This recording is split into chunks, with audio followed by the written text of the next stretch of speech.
Alright guys, should happen anytime soon. We've got just the right temperature, the sun's coming up nicely. So have a look. The meerkat should pop out anywhere in front of us here within the next couple of minutes. Well, hope, let's cross fingers. You never know what's going to happen out here. You know, it could be that the meerkats are very hungry, they didn't get a lot of food yesterday and they will come out very early. Or what could happen is their bellies are full. They ate loads yesterday and that means they might sleep later than what we expect. But looking at the environment, the sun, it's at the right angle, it's nice and warm, and then also there's no wind, the temperature is pretty good. So let's hope, let's cross our fingers. Alright. Meerkats don't have an alarm clock, so there's nothing telling them when to wake up. They also don't have a job to go to, so it's not to say they have to come out at the same time every day.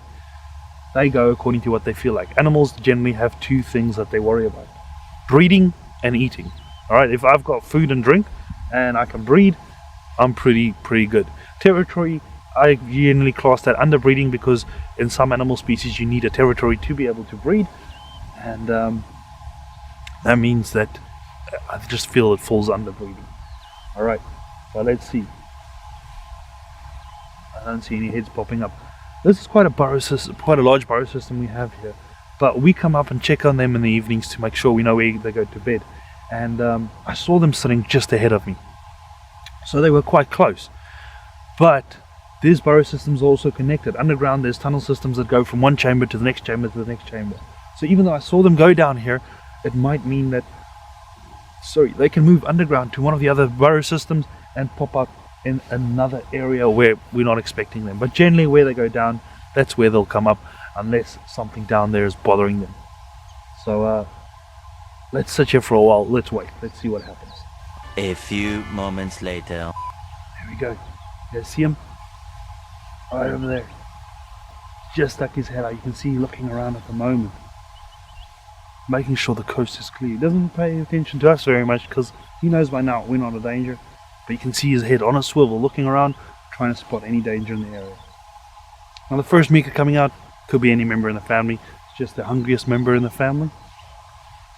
But as you can see, he's got a very important job to do. He's going to look around all over and make sure that there's no predators around. He'll start off low down and get higher, and eventually stand up nice and tall. Looking up at the sky, he's looking directly into the sun. You'll see they've got the black rings around their eyes. Those black rings act like sunglasses. I can't do that. If I look in that area, I'm blinded. If I look at the camera, I'm almost blinded.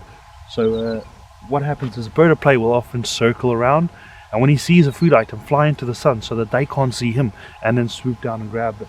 Well, that doesn't work for these little meerkats. They've got their sunglasses, a nice pair of Ray-Bans, and that will stop them from being blinded when looking into the sun.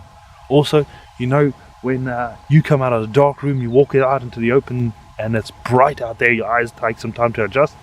Well, the black rings help the meerkats to avoid that as well. You see something, oh, there we go. There's a heron flying above us. That's what he's looking at. I couldn't see it until it flew over out of the sun. But there's a heron flying up there, and he'll keep an eye on that, but it's not too big of a threat. Also, it's flying over us and going away. So yeah, not a problem. But you can see, even though the heron doesn't pose an immediate threat to this little guy, he's going to keep an eye on it.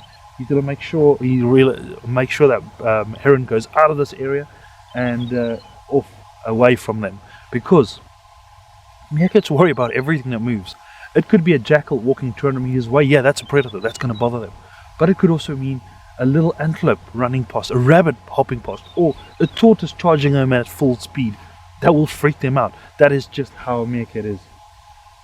Oh, I see a bunch of them in the back.